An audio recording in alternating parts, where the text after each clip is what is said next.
नमस्ते, मैं आकाश कुमार झा। आज मैं आया हूँ एक नए टॉपिक के साथ। आज का टॉपिक हमारा हेमाटीनीज। जी हाँ, हेमाटीनीज ये क्या करता है कि हमारे शरीर में आयरन का नंबर को बढ़ाता है। हेमाटीनीज क्या करता है? आयरन का नंबर को बढ़ाता है। तो हम पहले जाने कि ये हेमाटीनीज आया कहाँ से, इसका मतलब क्या होता है। ताकि ये टॉपिक है, सबसे पहले स्टूडेंट को टॉपिक के बारे में जानना चाहिए कि टॉपिक का मतलब क्या होता है, तब ना उसके बारे में बच्चा पढ़ेगा कुछ। तो देखिए हेमाटीनीज, तो ये हेमाटीनीज जो होता है वो हेमोग्लोबिन से आया है। किससे आया? हेमोग्लोबिन। तो ये हेम, HAEM, इसका मतलब होता है आयरन। इसका मतलब क्या होता है? आयरन। ये किसको दर्शाता है, किसको इंडिकेट करता है? आयरन को। हेमाटीनीज, तो इससे पता चल रहा है कि ये हमारे शरीर में, हमारे खून में आयरन के नंबर को बढ़ाता है। तो जब आयरन का नंबर बढ़ेगा तो हेमोग्लोबिन का नंबर बढ़ेगा। जब हेमोग्लोबिन का नंबर बढ़ेगा तो ब्लड का प्रिपरेशन होगा। तो इसको अगर यदि इसका डेफिनेशन अगर लिखिएगा तो ये होगा दो substance which require to preparation of blood by increasing the concentration of hemoglobin। किसका कॉन्सेंट्रेशन को बढ़ा रहा है? हेमोग्लोबिन का कॉन्सेंट्रेशन को बढ़ा रहा है। कैसे बढ़ा रहा है?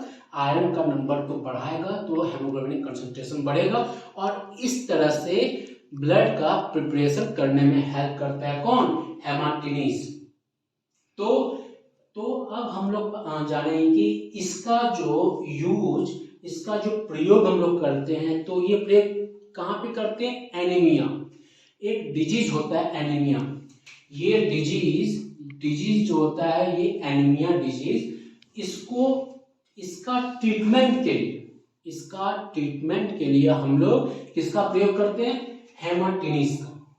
तो अब हम लोग जाने कि ये एनीमिया जिसका हम लोग ट्रीटमेंट के लिए यूज करते हैं हेमाटीनीज का, तो ये एनीमिया आखिर क्या शब्द है, कौन सा डिजीज है, ये एनीमिया कौन सा डिजीज है, वो हम लोग जानेंगे कि जब प्रोडक्शन और डिस्ट्रक्शन, जब बैलेंस प्रोडक्शन का और डिस्ट्रक्शन का जब गड़बड़ा जाता है या डिस्ट्रॉय हो जाता है। किसका प्रोडक्शन डिस्ट्रक्शन? हेमोग्लोबिन का। जब हेमोग्लोबिन का प्रोडक्शन और डिस्ट्रक्शन, ये दोनों के बीच का बैलेंस जब डिस्ट्रॉय हो जाता है, तब फिर जो है एक डिजीज होता है जिसको बोलते हैं एनीमिया। क्या बोलते हैं उसको? एनीमिया। तो एनीमिया का डेफिनेशन क्या होगा? जब आपको समझाने का भाषा बोल रहे हैं, यहाँ पे रट्टू भाषा नहीं बोल रहे, ताकि आप समझ सके। क्योंकि देखिए, आप अगर इस समझ जाइएगा तो अपने भाषा से, अपने लैंग्वेज में लिख करके क्वेश्चन में अपने भाषा से आंसर लिख के आइएगा। तो एनीमिया का समझने के लिए याद रखिए कि जब प्रोडक्शन और डिस्ट्रक्शन के बीच का जो बैलेंस होता है वो जब गड़बड़ा जाता है या जब डिस्ट्रॉय हो जाता है, किसका? हेमोग्लोबिन का, तब एक डिजीज होता है जिसको हम लोग एनीमिया कहते हैं। क्या बोलते हैं? एनीमिया कहते हैं।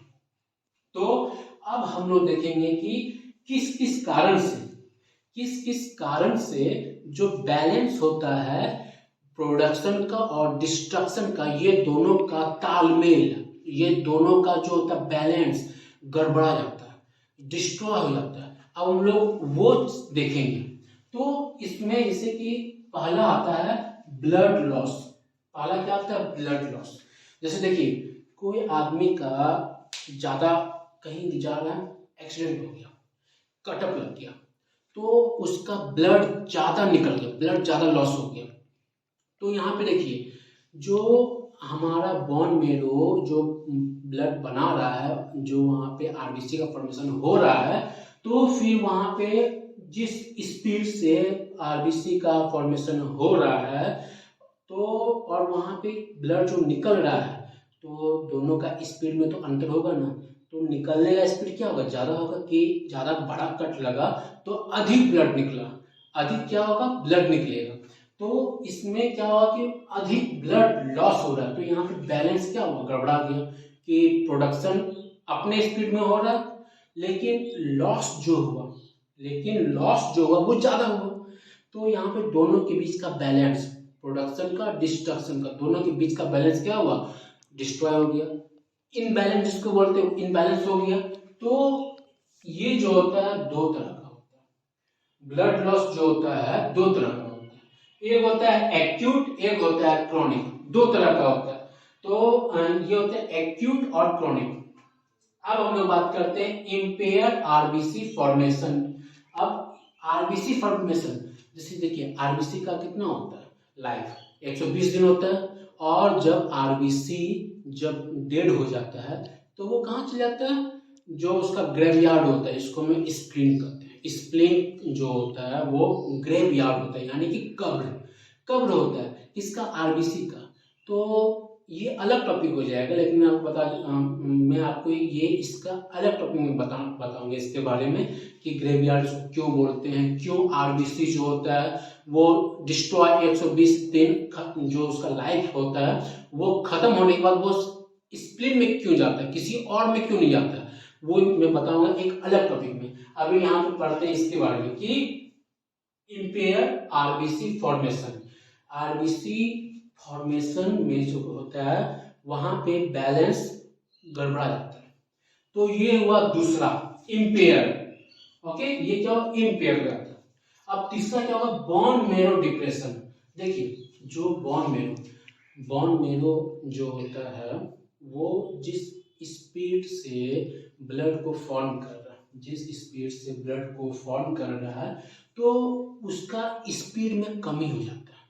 उसका जो अपना एक गति से ब्लड को फॉर्म कर रहा, ब्लड का प्रिपरेशन कर रहा, ब्लड को बना रहा, तो उसमें वो जो होता है डिप्रेस हो जाता है, उसमें कमी आ जाता है। तो जब भी ऐसा प्रॉब्लम होता है तो उस प्रॉब्लम को हम लोग बोलते हैं हाइपोप्लास्टिक एनीमिया। तो देखिए एनीमिया कोई एक टाइप्स का नहीं होता, एनीमिया अलग अलग टाइप्स का होता है। एनीमिया डिफरेंट टाइप्स का होता है, जिसमें से एक टाइप्स आता है हाइपोप्लास्टिक। कौन सा टाइप आता है, हाइपोप्लास्टिक। तो जब भी बोन मैरो डिप्रेशन होगा तो उस स्टेज को, उस कंडीशन को हम लोग बोलेंगे हाइपोप्लास्टिक एनीमिया। ये था तीसरा। अब चौथा बात करते हैं इरिथ्रोपोइटिन डेफिशिएंसी। ये हुआ चौथा। अब इसके बाद फिर है इंक्रीज डिस्ट्रक्शन ऑफ आरबीसी, अब फिर हम लोग अब बात करेंगे टाइप्स ऑफ हेमाटीनीज के बारे में। अब हम लोग बात करेंगे सम एग्जांपल ऑफ हेमाटीनीज, कुछ एग्जांपल के बारे में बात करेंगे।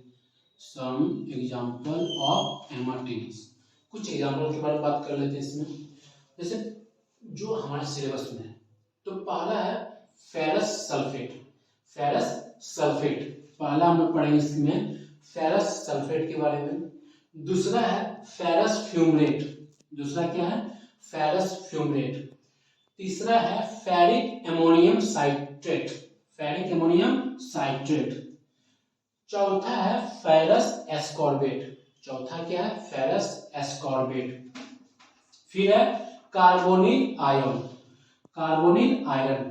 तो ये कुछ 5 एग्जाम्पल हैं जिसके बारे में हम लोग अब इसके बारे में पढ़ेंगे कि ये क्या चीज है, इसका क्या इंट्रोडक्शन क्या होगा, प्रिपरेशन क्या होगा, यूजेस क्या होगा, स्टोरेज क्या होगा, इसका ब्रांड नेम क्या है, ये सब हम लोग पढ़ेंगे एक एक करके, सभी को 5 के बारे में पढ़ेंगे। तो चलिए स्टार्ट करते हैं इस सब के बारे में एक एक करके। अब हम लोग बात करते हैं इसका पहला जो फेरस सल्फेट होता है, जिसका होता है FeSO4, ये होता है फेरस सल्फेट। तो ये क्या होता है, ये जो होता है सॉल्ट का एक बहुत ही बड़ा हिस्सा होता है। सॉल्ट का contain a range of salt with formula FeSO4.X।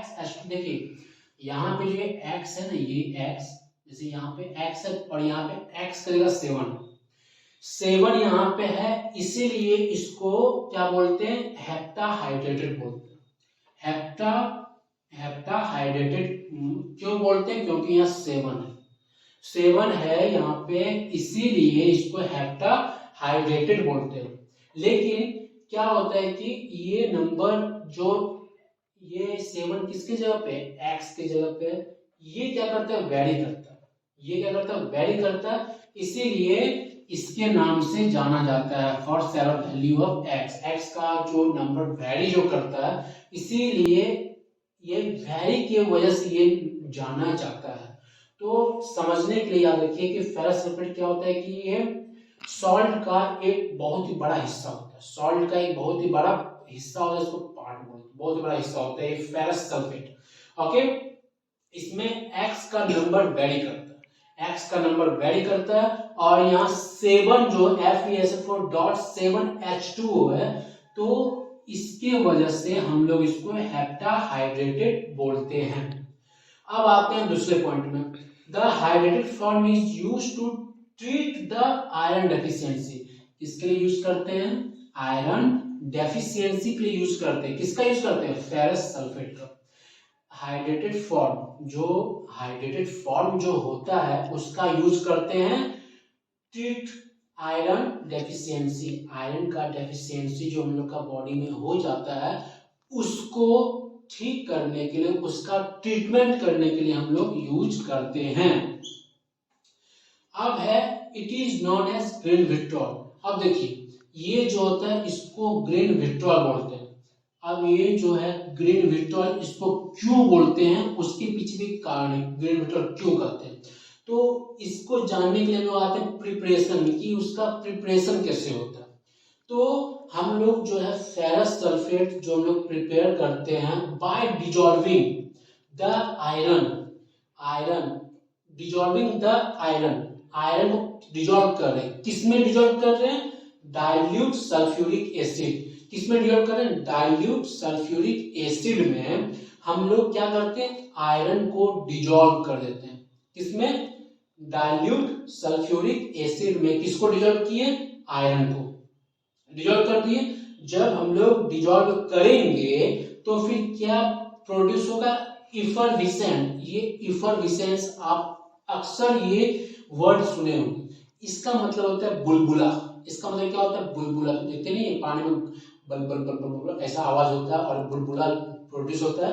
तो जब भी हम लोग आयरन हम लोग किसमें डिजॉल्व करेंगे, डाइल्यूट सल्फ्यूरिक एसिड में जब डिजॉल्व करेंगे तब बुलबुला होगा। क्या होगा, बुलबुला।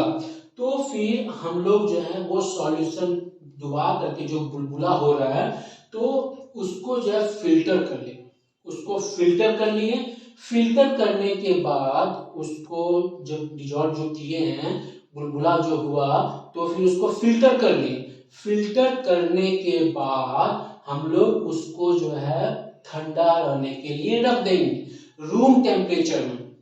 याद रखिए रूम टेम्परेचर में रख देंगे। इसके बाद फिर जो है जब हम लोग रख देंगे, जब ठंडा जाएगा तो फिर वहां पे ग्रीन क्रिस्टल होगा। वहां पे क्या बनेगा, ग्रीन क्रिस्टल। क्या बनेगा वहां पे, जो ठंडा गया तो वहां पे एक लेयर होगा, एक क्रिस्टल का फॉर्मेशन होगा। वो क्रिस्टल को कौन सा होगा, ग्रीन, इसलिए इसको ग्रीन क्रिस्टल फॉर्म होगा। इसीलिए इसको ग्रीन विट्रॉल भी कहते हैं। इसलिए क्या कहते हैं, इसको ग्रीन विट्रॉल कहते हैं। तो ये देख लिए ग्रीन विट्रॉल क्यों कहते हैं, और इसका हम प्रिपरेशन भी समझ गए। प्रिपरेशन क्या था, किस तरह से इसको प्रिपेयर किया जाता है। इसको प्रिपेयर किया जाता है कि आयरन लीजिए, डाइल्यूट सल्फ्यूरिक एसिड में उसको डिजॉल्व कर लीजिए। फिर उस जब डिजॉल्व करने के बाद बुलबुला होगा, फिर है उसको कुछ समय बाद जो है उसको फिल्टर कर लीजिए रूम टेम्परेचर। फिल्टर करके उसको रूम टेम्परेचर में रख दीजिए। रूम टेम्परेचर रूम में रख दीजिए उसको। इसके बाद फिर जो है उसको जब वो रूम टेम्परेचर में रहेगा, फिर कुछ समय बाद वो एक ग्रीन क्रिस्टल फॉर्म होगा। ग्रीन क्रिस्टल उसमें फॉर्म होगा और उसी को हम लोग ग्रीन विट्रॉल कहते हैं। और अब देखिए जैसे कि Fe प्लस डाइल्यूट H2SO4, फिर FeSO4 प्लस ये जो देख रहे हैं आप, ये H2, यही इफरविसेंट, यही बुलबुला के लिए ये जो H2 निकल रहा है, इसलिए यहाँ पे इफरविसेंस हो रहा है, बुलबुला निकल रहा है। बुलबुला मतलब H2 निकल रहा है। ये जो ऊपर एरो जब जाए तो उसका मतलब होता है निकलना, और जब नीचे यानी कि उसमें हीट लग रहा है। समझ गए? तो ये H2 मतलब क्या, निकल रहा है, जब ये निकलेगा तभी वहां पे बुलबुला फॉर्म होगा। तो अब हम लोग इससे आगे पढ़ते हैं। चलिए इसके प्रिपरेशन देख लिया, अब इसके आगे पढ़ते हैं। अब हम लोग बात करते हैं फेरस सल्फेट का फिजिकल प्रॉपर्टी। अब बात करें हम लोग फिजिकल प्रॉपर्टीज के बारे में। तो पहला होता है it appears the bluish green crystal. ये जो होता है ब्लूइश ग्रीन क्रिस्टल, जो आपको मैंने बताया था पीछे में प्रिपरेशन जो हो रहा था, प्रिपरेशन के बाद वो आपको बताया था, तो वहां पे ग्रीन क्रिस्टल फॉर्म हो रहा था, तो ये हम लोग देख चुके हैं। फिर ये जो होता है ऑर्डरलेस होता है, फिर ये ऑर्डरलेस होता है, टेस्टलेस होता है, ये टेस्टलेस, सॉल्युबल इन वाटर, मतलब ये वाटर पे सॉल्युबल, वाटर में सॉल्युबल हो जाता है ये। और फिर crystal oxidise on exposure to air form brown patches, मतलब जब ये हवा के कांटेक्ट में आता है, जब ये हवा के कांटेक्ट में जब आता है तो वहां पे जो है ब्राउन पैचेस का फॉर्मेशन होता है। क्या होता है? ब्राउन पैचेस का फॉर्मेशन होता है। कब? जब ये हवा के कांटेक्ट में आता है तो ये ऑक्सीडाइज होता है और वहां पे जो है ब्राउन पैचेस का फॉर्मेशन होता है। तो ये था कुछ फिजिकल प्रॉपर्टीज के बारे में। अगर यदि एग्जाम में आपको अगर ये रिकॉल नहीं हो पा रहा है, याद नहीं हो पा रहा है, तो आप क्या कीजिएगा, odourless blue green crystal preparation में जो आपको मैंने बताया, तो उससे याद रखिए green crystal, odourless, tasteless, soluble in water. बस जो देखिए एग्जाम में जो आपका दिमाग याद रख रहा है, जो आपका दिमाग एक बार पढ़ने से याद हो रहा है, मतलब रिकॉल आप उसको कर सकते हैं। ये तो आपको समझना होगा कि कौन सा वर्ड को पढ़ने के बाद मेरा दिमाग जल्दी से रिकॉल करता है, तो आप उसी को, जैसे कि इसमें इजी क्या है, ग्रीन क्रिस्टल, ऑर्डरलेस, टेस्टलेस और सॉल्युबल इन वाटर। तो ये सबको जो है अपने समझ के अनुसार आप जो है ध्यान से पढ़िए और देखिए कौन कौन वर्ड को आपका दिमाग रिकॉल कर पा रहा है बिना देखे, और उस शब्द को जो है ध्यान से पढ़िए और उसमें पूरा फोकस किए, ताकि आप कभी भी उसको रिकॉल कर सकते हैं। तो ये हम लोग पढ़े फिजिकल प्रॉपर्टीज के बारे में। अब चलिए पढ़ते हैं इससे आगे के बारे में। तो अब हम लोग बात करते हैं फेरस सल्फेट का केमिकल प्रॉपर्टीज। ये क्या होता है कि जब हम लोग इसको 300 डिग्री से ज्यादा गर्म करते हैं तो क्या होता है, जो वाटर मॉलिक्यूल्स है वो पूरी तरह से खत्म हो जाएगा, पूरी तरह से उड़ जाएगा, जिसको बोलते हैं कंप्लीट डिहाइड्रेशन। क्या बोलते हैं? Complete dehydration. कब होगा? जब 300 डिग्री में जब इसको हम लोग हीट करेंगे तो फिर जो कंप्लीट डिहाइड्रेशन होगा, और इसके बाद फिर हम लोग को मिलेगा फेरिक ऑक्साइड, सल्फर डाइऑक्साइड और सल्फर ट्राइऑक्साइड। तो ये तीन चीज हम लोग को मिलेगा कब? जब 300 डिग्री में हम लोग उसको हीट करेंगे। ये हुआ पहला। अब दूसरा होता है जब हम लोग सोडियम कार्बोनेट के सॉल्यूशन के साथ जब हम लोग करेंगे तब फिर कार्बन डाइऑक्साइड मिलेगा हम लोग। पहले क्या मिला? Ferric oxide, sulphur dioxide, sulphur trioxide. दूसरा में जब हम सोडियम कार्बोनेट सॉल्यूशन के साथ जब करेंगे तब फिर कार्बन डाइऑक्साइड मिलेगा। और जब हम लोग नाइट्रिक एसिड के साथ करेंगे तो क्या फॉर्म होगा? ब्लैक कलर नाइट्रोसोफेरस सल्फेट फॉर्म होगा। अब इसके बाद फिर देखेंगे हम लोग, ये जो है ये रिड्यूसिंग एजेंट का भी काम करता है। ये क्या किसका काम करता है? रिड्यूसिंग एजेंट का भी काम करता है। ये क्या करता है कि पोटासियम परमैंगनेट को क्या करता है? डिस्कलर कर देता है। क्या करता है? डिस्कलर कर देता है। डिस्कलर किसको डिस्कलर करता है?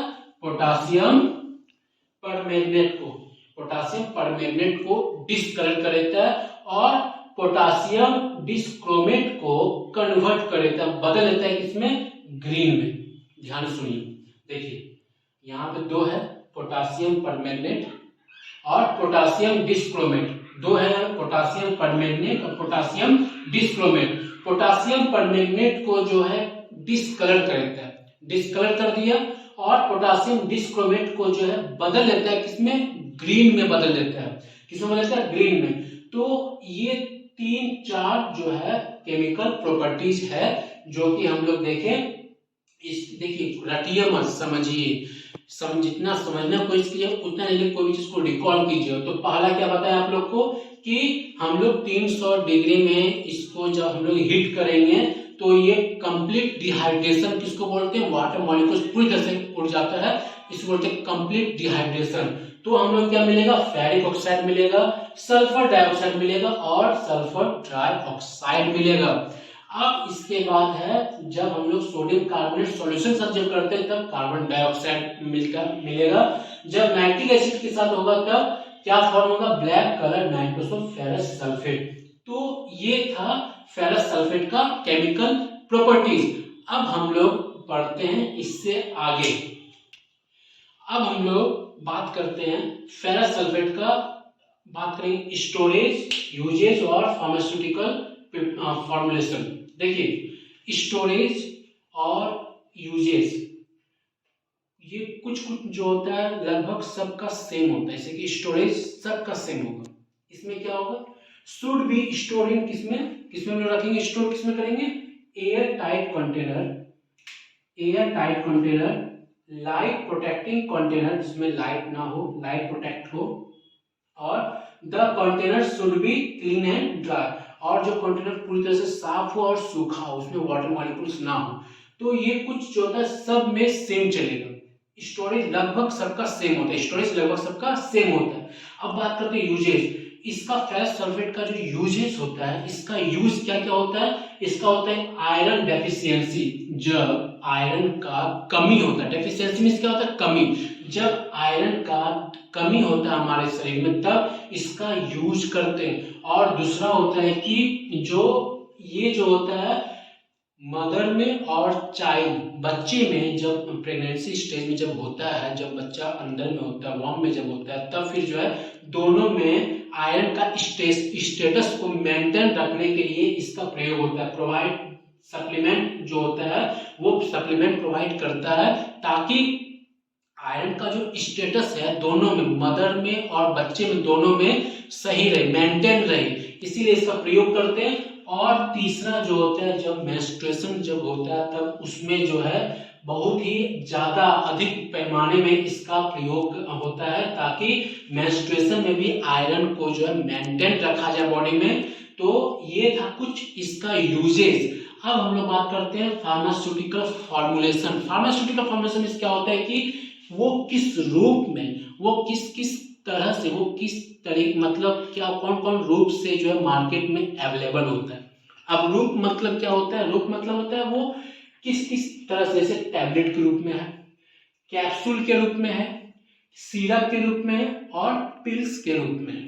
कौन, फेरस सल्फेट। तो ये कुछ टाइप्स मींस प्रकार, ये कुछ प्रकार, टैबलेट, कैप्सूल, सिरप, पिल्स। तो ये फार्मास्यूटिकल फॉर्मुलेशन जो लगभग रखिए कि सबका जो हम लोग पढ़ेंगे लगभग ये टच होगा ही होगा, मतलब सेम कुछ ना कुछ सेम होगा ही होगा। तो इसको रटने की आवश्यकता नहीं है, बस मैच कीजिए कौन किसे मैच कर रहा है और उसको जो है दिमाग में याद रखें ताकि बाद में आप रिकॉल कर सके। तो ये था। अब हम लोग इसका जो है लास्ट पूरा भाग जानेंगे जो कि ब्रांड नेम होता है, कुछ खास नहीं, बस ब्रांड में क्या होता है, ब्रांड जो होता है वो ताकि जिससे ज्यादा प्रचलित हो तो ब्रांड नेम होता है। तो ब्रांड नेम इसका कुछ है 4-5 गो ब्रांड नेम में आपको बताऊंगा इसके बारे में। तो चलिए इसका ब्रांड नेम देखते हैं इसका। अब हम लोग इसका लास्ट बात करते हैं ब्रांड के बारे में। ब्रांड क्या क्या है, फोर्फिस प्लस है, फेरोसोल है, आयरन सप्लीमेंट है, फेरोसुल है और फेरोकार्स है। देखिए अगर यदि आपको याद ना हो, अगर यदि एग्जाम में आप बैठ गए हैं और आपको रिकॉल करने की कोशिश करें लेकिन आपको रिकॉल नहीं हो पा रहा है, याद नहीं रख पा रहे हैं, तो आपको मैं ट्रिक बता रहे हैं, लेकिन उसको कब यूज कीजिए, जब आपको याद ना हो, जानबूझ के इसको यूज नहीं कीजिएगा।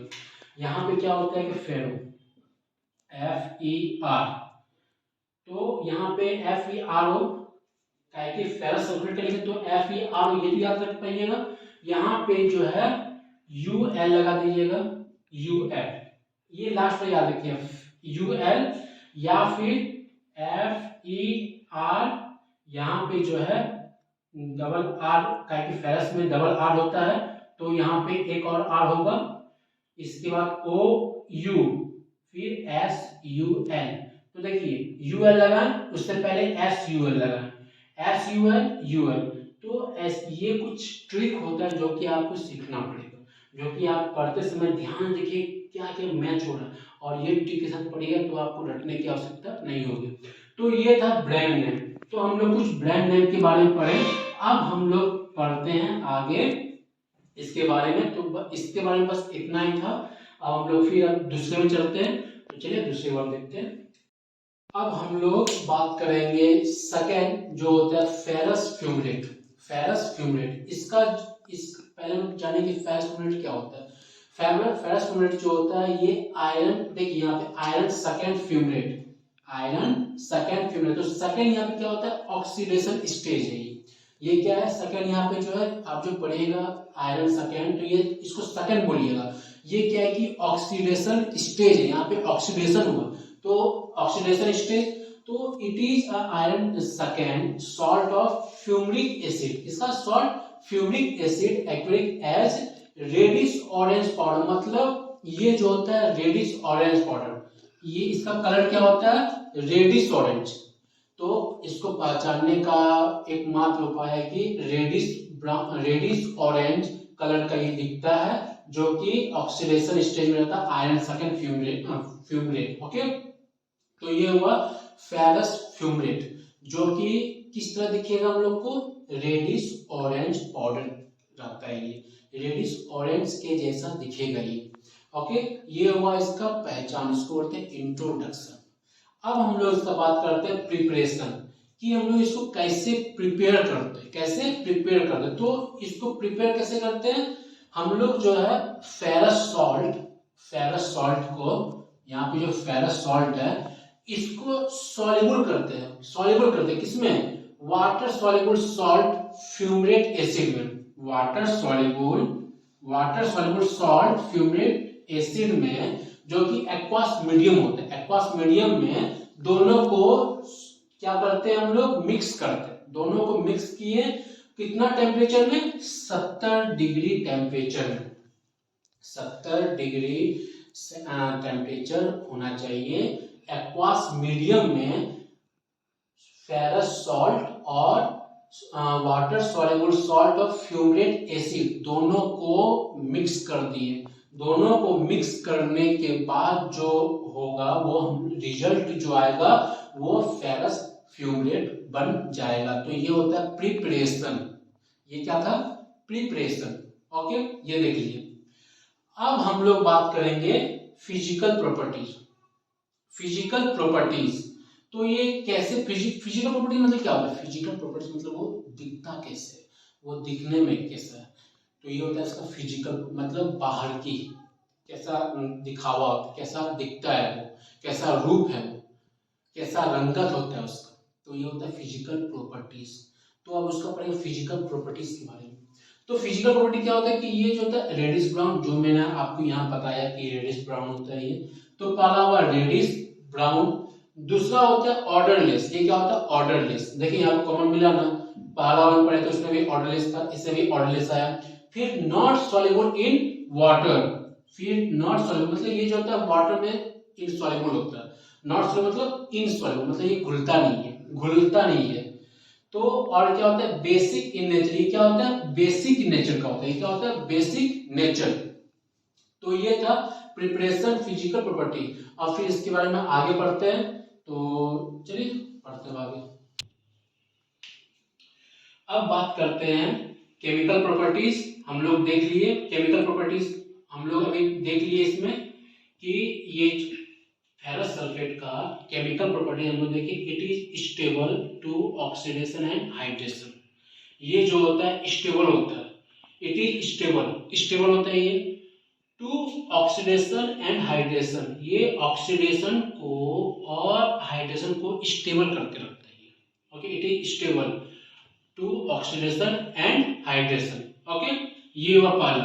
दूसरा क्या होगा, it is stable in hot, मतलब ये गर्म में भी ये स्टेबल रहता है, एंड ह्यूमिड, ह्यूमिड मतलब नमी, नमी मॉइस्चर, एटमॉस्फेयर, जब वातावरण में, जब एटमॉस्फेयर में नमी हो और गर्मी हो तब पर भी ये स्टेबल रहता है, as compare to ferrous sulphate. अगर इसको फेरस सल्फेट से अगर कंपेयर करेंगे तो जब वातावरण में, जब एटमॉस्फेयर में हॉट और ह्यूमिड अगर ये होगा तो ये स्टेबल रहेगा, ये अनस्टेबल नहीं होगा। अगर कंपेयर करेंगे फेरस सल्फेट से तो ये स्टेबल होगा। ओके, ये हुआ दूसरा।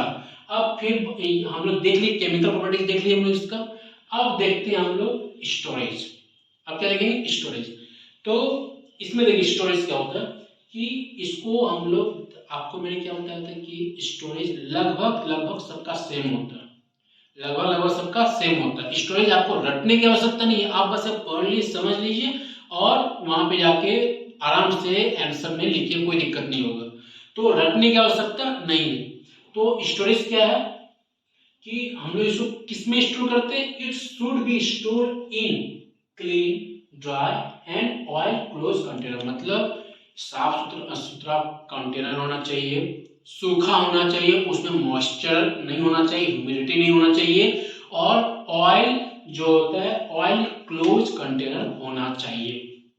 इसके बाद ये हुआ पहला स्टोरेज। और दूसरा होता है it should be keeped in cool place, मतलब ठंडे जगह पे उसको रखा है, जैसे कि फ्रिज हुआ, फ्रिज में आप रख सकते हैं उसको। It should be keeped in cool place, मतलब ठंडे जगह पे इसको रखते हैं। इसको फेरस फ्यूमिडेट को, फेरस फ्यूमिडेट जो होता है वो ठंडे जगह पे रखा जाता है। तो ये हो गया स्टोरेज, ये हम लोग पढ़ लिए स्टोरेज के बारे में। अब हम लोग बात करेंगे उसका यूजेस, कि उसका यूजेस क्या क्या है। तो इसका यूजेस मैंने आपको बताया था, यूजेस भी लगभग सबका सेम होता है, आपको मैंने बताया था। तो यूजेस क्या होता है कि ये आयरन डेफिशिएंसी को ट्रीट करने के लिए, एनीमिया जो, जैसे आयरन डेफिशिएंसी क्या होता है, एनीमिया होता है, तो एनीमिया का ट्रीटमेंट के लिए हम लोग इसका यूज करते हैं। इसके बाद प्रीनिशियस एनीमिया, वही एनीमिया का टाइप्स होता है प्रीनिशियस एनीमिया, तो एनीमिया का ट्रीटमेंट के लिए हम लोग इसका यूज करते हैं। तो हम लोग इसका स्टोरेज देखें, इसका यूजेस देखें। अब हम लोग देखेंगे फार्मास्यूटिकल फॉर्मुलेशन, मतलब ये किस किस रूप में जो है मार्केट में अवेलेबल है। तो पहले हम देखते हैं कि ये सिरप के रूप में है, टैबलेट के रूप में। ये सिरप में के रूप में भी मार्केट में अवेलेबल है, टैबलेट के रूप में भी मार्केट में अवेलेबल है। जैसे कि यहाँ पे देखिए फेरस फ्यूमरेट सिरप, सिरप के रूप में तो किस नाम से, फेरस फ्यूमरेट सिरप। तो सिरप और टैबलेट, तो ये था इसका फार्मास्यूटिकल फॉर्मुलेशन। ओके, अब हम लोग इसका जो बच गया है वो है ब्रांड नेम, ब्रांड नेम।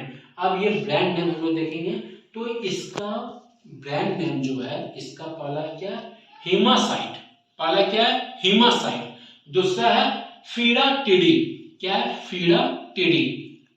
तीसरा है फेरोसोल, क्या है तीसरा, फेरोसोल।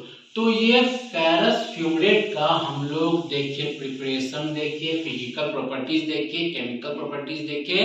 इसके बाद इसका जो है हम लोग स्टोरेज देखे, यूजेस देखे, फार्मास्यूटिकल फॉर्मुलेशन देखे और ब्रांड नेम देखे। तो यहीं पे फेरस फ्यूमरेट भी कंप्लीट हो गया, आपको बस इतना ही पढ़ना है। अब हम लोग चलते हैं तीसरे वाले में। अब हम लोग बात करेंगे तीसरा जो कि होता है फेरिक अमोनियम साइट्रेट। तो ये फेरिक अमोनियम साइट्रेट जो होता है इसको Fe3 बोलते हैं, Fe3 बोलते हैं। तो इस मतलब बोलते नहीं, मतलब इसको इंडिकेट किया जाता है, इसको एक पहचान दिया है Fe3। ओके, तो इसका जो हम लोग इंट्रोडक्शन देखेंगे तो पहला क्या होगा कि इट इज कॉम्प्लेक्स सॉल्ट, मतलब ये होता है कॉम्प्लेक्स सॉल्ट होता है। देखिए रटिए मत, ध्यान से पढ़िए, क्या होता है पहला, कॉम्प्लेक्स सॉल्ट, कॉम्प्लेक्स सॉल्ट। ये क्या होता है, पहला दिमाग में खोज लिए कि ये फेरिक अमोनियम साइट्रेट जो होता है वो कॉम्प्लेक्स सॉल्ट है। क्या है वो, कॉम्प्लेक्स सॉल्ट। और अनडिटरमाइंड स्ट्रक्चर, मतलब इसका स्ट्रक्चर जो होता है अनडिटरमाइंड है। अनडिटरमाइंड मतलब कोई निश्चित नहीं है, मतलब अनिश्चित है, अनडिटरमाइंड है। ओके, और दूसरा क्या होगा कि ये जो होता है composed of 16.5 to 18.5 iron salt. Anaemia का जो सॉल्ट होता है वो कंपोज्ड होता है, कितना कंपोज्ड, 16.5 to 18.5, इतना मतलब मिलावटी होता है। कंपोज मतलब मिलावटी। तो 16.5 18.5 आयरन सॉल्ट ऑफ एनीमिया मिला हुआ होता है, और जो होता है 65% ऑफ साइट्रिक एसिड भी मिला होता है, 65% ऑफ साइट्रिक एसिड भी मिला होता है। ओके, तो ये देख लिया हम लोग कि पहला कॉम्प्लेक्स सॉल्ट है वो। फिर देखिए कंपोज्ड मतलब 16.5 to 18.5 iron salt of anaemia मिला हुआ है, और साइट्रिक एसिड 65% मिला हुआ है। ओके, ये हो गई। अब तीसरा देखते हैं कि ये भी रेडिश ब्राउन होता है, ये भी रेडिश ब्राउन कलर का है। ये भी क्या होता है, इसको क्या कैसे पहचान सकते हैं, कलर देख के। किस कलर से, रेडिश ब्राउन कलर से, या फिर yellowish powder, brownish yellowish powder. तो ये था इसका इंट्रोडक्शन। फेरिस अमोनियम साइट्रेट का ये क्या था, इंट्रोडक्शन था ये। अब हम लोग देखेंगे इसके बारे में, आगे जानते हैं इसके बारे में। अब हम लोग बात करते हैं प्रिपरेशन। फेरिक अमोनियम साइट्रेट का प्रिपरेशन कैसे होता है, अब हम लोग उसके बारे में बात करते हैं। तो ferric sulphate plus sodium hydroxide, ये दोनों का रिएक्शन करवाएंगे, जिसका फिर जो है उस ferric hydroxide plus sodium sulphate आएगा। ओके, जिसका Fe2 bracket SO4 whole 3 NaOH F ये होता है। ओके, फिर जो होगा दोनों का रिएक्शन करवा के जो आएगा उसका सॉल्यूशन जो होगा उसको हम लोग फिल्टर कर देंगे। फिल्टर करने के बाद फिर जो है जो साइट्रिक एसिड है, सिट्रिक एसिड जो डिजॉल्व होता है उसको हम लोग फिल्टर कर लेंगे। ओके, फिर जो है हम लोग कुछ अमाउंट में एनीमिया का कुछ अमाउंट जो होता है उसमें ऐड करेंगे, ताकि जो है फेरिक हाइड्रोक्साइड जो है वो जो अनडिजॉल्व होता है वो रिमूव हो जाए। ओके, फिर अगेन फिल्टर, फिर हम लोग सॉल्यूशन का फिर से हम लोग फिल्टर करेंगे, फिर जो है हम लोग देखेंगे कि फिल्टर जब क्लियर रेडिश ब्राउन कलर, फिर हम लोग को दिखेगा कि रेडिश ब्राउन कलर जो आएगा उसको फिर हम लोग फिल्टर करेंगे। फिर जो है हम लोग 40 डिग्री सेंटीग्रेड में जो है इसको ड्राई करेंगे, एंड देन रिमूव आउट इसके मतलब वो इंचुर स्केल समझिए, इसके मतलब इसको खुरद के मतलब खरोच के इसको जो है स्केल उसका हम लोग निकालेंगे। तो ये था उसका प्रिपरेशन, ये क्या था इसका प्रिपरेशन, किसका प्रिपरेशन, फेरिक अमोनियम साइट्रेट का। अब हम लोग इसका देखते हैं आगे। अब हम लोग बात करते हैं फेरिक अमोनियम साइट्रेट का फिजिकल प्रॉपर्टी बात करते हैं। तो ये जो होता है रेडिश ब्राउन कलर का होता है, रेडिश ब्राउन कलर, और ये जो होता है हाईली सॉल्युबल इन वाटर होता है, मतलब ये बहुत जल्दी बहुत ज्यादा घुलनशील होता है, बहुत ज्यादा घुलने वाला होता है, हाईली सॉल्युबल होता है ये। फिर टेस्ट जो होता है वो एस्ट्रिंजेंट होता है, एस्ट्रिंग मतलब कसेला, कड़वा टाइप का, ओके, कसेला टाइप का। और फिर जो है ये जो होता है डेलिक्विसेंट नेचर का होता है, मतलब इन्वायरमेंट से मॉइस्चर को एब्जॉर्ब करता है। ये क्या होता है, डेलिक्विसेंट नेचर का होता है। डेलिक्विसेंट नेचर मतलब क्या होता है कि डेलिक्विसेंट नेचर मतलब होता है कि ये सराउंडिंग से, वातावरण से जो नमी होता है उसको खींचता है, एब्जॉर्ब करता है, ओके। तो ये हुआ था डेलिक्विसेंट नेचर का मतलब एटमॉस्फेयर से, सराउंडिंग से मॉइस्चर को एब्जॉर्ब करता है। मॉइस्चर क्या करता है, एब्जॉर्ब करता है। तो इसी को बोलते हैं डेलिक्विसेंट नेचर का, इसी को बोलते हैं, ओके। अब बात ये हो गया, फिजिकल प्रॉपर्टी हो गया। अब बात करेंगे हम लोग स्टोरेज की, स्टोरेज इसको कैसे स्टोर किया जाता है। तो वेल क्लोज कंटेनर में, वेल क्लोज कंटेनर होता है उसमें स्टोर करते हैं। फिर जो होता है इसमें light, protect from light, light से सुरक्षा उसमें उसको स्टोर करते हैं इसको।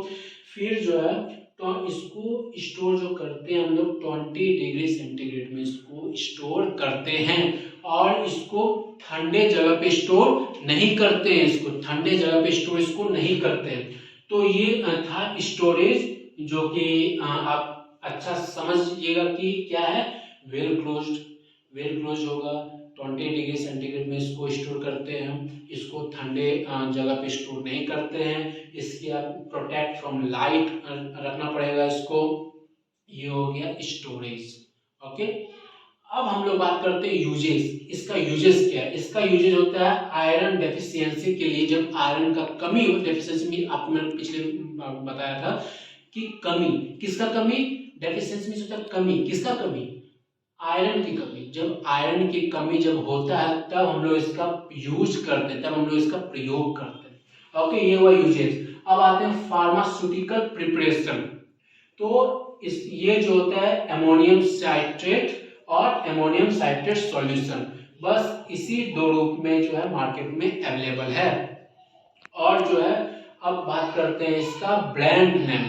ब्रांड नेम बात करें तो इसका डेरिटॉन और जेरिटॉल लिक्विड, ये दो ब्रांड होता है। और ब्रांड होता है, आप नेट में सर्च कीजिएगा, गूगल में सर्च कीजिए तो और ब्रांड आएगा, लेकिन ये दो आसान है, डेरिटॉन और जेरिटॉल लिक्विड, आप जो है आसानी से इसको याद रख सकते हैं।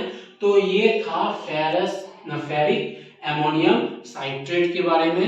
अब हम लोग चलते हैं आगे। अब हम लोग बात करते हैं इसमें फेरस एस्कॉर्बेट। तो फेरस एस्कॉर्बेट का पहले हम लोग इंट्रो दे देते हैं। फेरस एस्कॉर्बेट क्या होता है कि ये जो होता है कॉम्बिनेशन होता है, किसका कॉम्बिनेशन होता है, विटामिन सी का कॉम्बिनेशन होता है। ये किसका कॉम्बिनेशन, विटामिन सी का, विटामिन सी और iron, vitamin combination of vitamin C and iron, ये दो का, विटामिन सी का और आयरन का दोनों का कॉम्बिनेशन होता है। विटामिन सी भी कंटेन करता है और आयरन भी कंटेन करता है। अब हम लोग देखें विटामिन सी का काम क्या होता है। विटामिन सी क्या करता है, विटामिन सी जो होता है वो क्या करता है कि आयरन लेवल को इंप्रूव करता है, मतलब आयरन को जो होता है बढ़ाता है। आयरन क्या करता है, बढ़ाता है। कौन, विटामिन सी। विटामिन सी क्या करता है, वो आयरन लेवल को बढ़ाता है, इंप्रूव करता है। ओके, तो ये था फेरस एस्कॉर्बेट के इंट्रो के बारे में, ताकि आपको आसानी से याद रहे, आप रिकॉल कर सकते हैं। फेरस एस्कॉर्बेट के बारे में मैंने क्या बताया आपको कि ये कॉम्बिनेशन होता है विटामिन सी का और आयरन का कॉम्बिनेशन होता है। और विटामिन सी क्या करता है, वो आयरन जो होता है आयरन लेवल को इंप्रूव करता है। बस ये आप याद रखिएगा। अब बात करते हैं इसका प्रिपरेशन के बारे में कि इसको प्रिपेयर कैसे किया जाता है। तो जो एल्कली होता है और एल्कोलाइड होता है, वो जो होता है अर्थ मेटल होता है। Okay, and it hydroxide are reacted with ferrous sulphate, उसको जो होता है फेरस सल्फेट के साथ रिएक्ट करते हैं टू गेट फेरस सॉल्ट, ताकि हम लोग को फेरस सॉल्ट मिल सके, विच आर रिएक्टेड, जो कि रिएक्ट करेंगे किसके साथ, एस्कॉर्बिक एसिड के साथ। फिर हम लोग इसको रिएक्ट करते हैं in aqueous medium, aqueous medium में रिएक्ट करते हैं, and slightly acidic and neutral medium, slightly acidic और न्यूट्रल मीडियम में, followed by preparation to get ferrous ascorbate, ताकि हमको फेरस एस्कॉर्बेट मिल सके। तो क्या हुआ कि पहले जो हम लोग हाइड्रो ऑक्साइड को जो है रिएक्ट किए किसके साथ, देखिए हाइड्रो ऑक्साइड को रिएक्ट किए किसके साथ, फेरस सल्फेट के साथ। हाइड्रोक्साइड को रिएक्ट किए फेरस सल्फेट के साथ, ताकि हमको क्या मिले, फेरस सॉल्ट मिले। क्या मिले हमको, फेरस सॉल्ट मिले। फिर इसको रिएक्ट करवाएंगे, जो हमको फेरस सॉल्ट मिला उसको रिएक्ट करवाएंगे किसके साथ, एस्कॉर्बिक एसिड के साथ हम लोग रिएक्ट करवाएंगे इन एक्वास मीडियम में, and slightly acidic and neutral medium. समझ गए, ताकि हम जो इसको एक्वास मीडियम में और स्लाइटली एसिडिक में और न्यूट्रल मीडियम में बाद में, ताकि हमको मिले क्या, फेरस एस्कॉर्बेट हम लोग को प्राप्त हो जाए। तो ये था उसका प्रिपरेशन के बारे में। अब हम लोग बात करते हैं इससे आगे। अब हम लोग बात करते हैं फेरस एस्कॉर्बेट का यूजेस, कि इसका यूज कैसे करते हैं। इसका यूज एनीमिया डिजीज, देखिए एनीमिया डिजीज के लिए हम यूज करते हैं इसका, और एनीमिया डिजीज को क्योर करने मतलब treatment of anaemia disease, anaemia disease का हम लोग ट्रीटमेंट कर सके इसलिए हम यूज करते हैं। और आयरन डेफिशिएंसी, ताकि आयरन अगर डेफिशिएंसी हो, आयरन की कमी हो, तो उसका ट्रीटमेंट के लिए हम इसका यूज करते हैं। तो ये हुआ यूजेस के बारे में। अब बात करते हैं स्टोरेज क्या, store in air tight container, मतलब एयर टाइट कंटेनर के लिए हम लोग हम लोग यूज करते हैं। प्रोटेक्टिंग फ्रॉम लाइट से प्रोटेक्ट करने के लिए, मतलब हम लोग जो है इसको स्टोर कहाँ करते हैं, एयर टाइट कंटेनर में स्टोर करते हैं, और जहाँ पे लाइट ना जा पाए उस वहां पे हम लोग स्टोर करते हैं। और रूम टेम्परेचर, समझ गए, रूम में लाइट ना आए इसलिए लगा के अच्छा से बंद कर देना पड़ा ताकि लाइट उसमें ना आए, लाइट आ तो फिर उसमें रिएक्ट हो जाता है आयवस्ता में, तो ये होता है स्टोरेज। ओके, अब बात करते हैं फार्मास्यूटिकल प्रिपरेशन। तो ये जो होता है दो होता है कैप्सूल में और सिरप में। आप देखते हैं कैप्सूल में जो होता है फेरस सल्फेट कैप्सूल होता है, और जो सिरप जो होता है वो फेरस एस्कॉर्बिट सिरप होता है। तो ये दो फार्मास्यूटिकल प्रिपरेशन में दो होता है, कैप्सूल और सिरप, ये दो तरह से मार्केट में अवेलेबल होता है। अब बात करते हैं ब्रांड नेम की बात करते हैं, तो दो एस्कैफर कैप्सूल और आयरन एस्कॉर्बेट कैप्सूल, एस्कैफर कैप्सूल और आयरन एस्कॉर्बेट कैप्सूल। तो ये ब्रांड नेम दो मैंने आपको बताया, आप अगर गूगल में देखें तो बहुत सारा मिल जाएंगे, लेकिन ये दो आपको पढ़ने में आसानी मिलेगा। तो देखिए इसमें से जो मैंने बताया, इसमें अगर कोई भी दिक्कत हो तो आप मुझे कमेंट कीजिएगा। ये हुआ फेरस एस्कॉर्बेट। अब हम लोग जो है बात करते हैं लास्ट वाला, बात करते हैं, चलिए अब देखते हैं वो वाला। अब बात करते हैं पांचवा कार्बोनिल आयरन के बारे में। इसका इंट्रो पे करते हैं फिर आगे चलेंगे। कार्बोनिल आयरन क्या होता है कि ये हाईली प्योर होता है। कार्बोनिल आयरन जो होता है वो हाईली प्योर होता है। प्रिपेयर्ड बाय केमिकल डिकम्पोजिशन, जो कि किससे बनता है, केमिकल डिकम्पोजिशन के माध्यम से बनता है। और purified iron, the penta carbonyl, मतलब ये जो पेंटा कार्बोनिल है, ये पेंटा कार्बोनिल क्या है, ये हाईली प्योर है। क्या है, हाईली प्योर है। तो कार्बोनिल आयरन जो होता है वो हाईली प्योर है, इसी को पेंटा कार्बोनिल होता है। Pure iron is prepared by chemical decomposition, जो कि केमिकल डिकम्पोजिशन से बनता है, केमिकल डिकम्पोजिशन होता है, और जो होता है इसका फॉर्मेशन होता है, और जो होता है वो पेंटा कार्बोनिल होता है। ओके, जो कि पेंटा कार्बोनिल क्या होता है कि वो हाईली प्योर होता है, बहुत ज्यादा प्योर होता है वो। ओके, ये हो गया। अब इसके फिर ये जो होता है ग्रे कलर का होता है, ये कौन रंग का होता है, ग्रे, ये ग्रे रंग का होता है। ओके, तो ये इसका इंट्रो हम लोग देख लिए। ओके, अब बात करते हैं स्टोरेज बात करें तो वही air tight container kept in room temperature, जो मैंने आपको बताया कि स्टोरेज लगभग सबका सेम होता है। अभी जो पढ़े लगभग सबका सेम आया। अब यूजेज भी सेम होता है सबका, कि आयरन डेफिशिएंसी हम लोग तभी से पढ़ते आ रहे हैं आयरन डेफिशिएंसी के बारे में। तो इसका यूज हम लोग आयरन डेफिशिएंसी को ट्रीटमेंट के लिए हम लोग इसका यूज करते हैं, और use in the dietary iron supplement के लिए भी हम इसका यूज करते हैं। ये हो गए यूजेस के बारे में। अब हम लोग बात करते हैं फार्मास्यूटिकल फॉर्मुलेशन के बारे में। फार्मास्यूटिकल फॉर्मुलेशन जो होता है, मतलब किस किस रूप में ये मार्केट में अवेलेबल है, तो टैबलेट के रूप में और ओरल सस्पेंशन के रूप में ये फॉर्म में ये जो है मार्केट में अवेलेबल है। तो ये देख लिए टैबलेट और ओरल सस्पेंशन। ओके, ये हुआ फार्मास्यूटिकल फॉर्मुलेशन, हम लोग देखे इसका। अब हम देखेंगे हम लोग ब्रांड नेम को होता है फेरोसोल और आइकारसी। फेरोसोल और आइकारसी, ये दो आसानी से आपको याद हो जाएगा, फेरोसोल और आइकारसी। ओके, आइकारसी, कार मतलब कार, चलने वाला कार, इससे आप याद रखिए चलने वाला कार से होता है आइकारसी। ओके, तो ये कुछ ट्रिक होता है, इससे आप ब्रांड नेम आप याद कर सकते हैं। तो मैंने बताया यहाँ पे जो होता है ये पूरा हेमाटिनीज कंप्लीट हो गया। हेमाटिनीज में जो 5 आते हैं वो पांचों मैंने आपको बता दिया। ये हेमाटिनीज यहाँ पे कंप्लीट हो जाता है। जो मैंने आपको बताया, जो मैंने आपको समझाया सिखाया, उसमें अगर यदि आपको कोई भी डाउट हो, कोई भी दिक्कत हो, तो आप मुझे कमेंट में बताएं। मैं आपका हर क्वेश्चन का, हर डाउट का, हर कंफ्यूज जो आपको कर रहा है उसको मैं क्लियर करूंगा। और जो है मेरा जो ये बताया, इसमें जो है आपको कहीं पे समझ में अगर ना आए तो आप अंडरलाइन करके वो उसका स्क्रीनशॉट या वो लिखा हुआ मुझे कमेंट में भेजें, मैं आपको क्लियर कर दूंगा उसमें। और जो है मैं फिर मिलूंगा एक नए टॉपिक के साथ।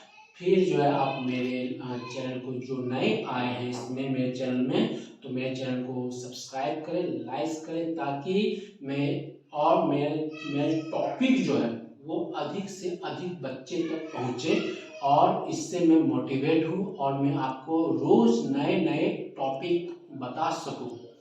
तो फिर मिलते हैं एक नए वीडियो में नए टॉपिक के साथ। तब तक के लिए नमस्कार।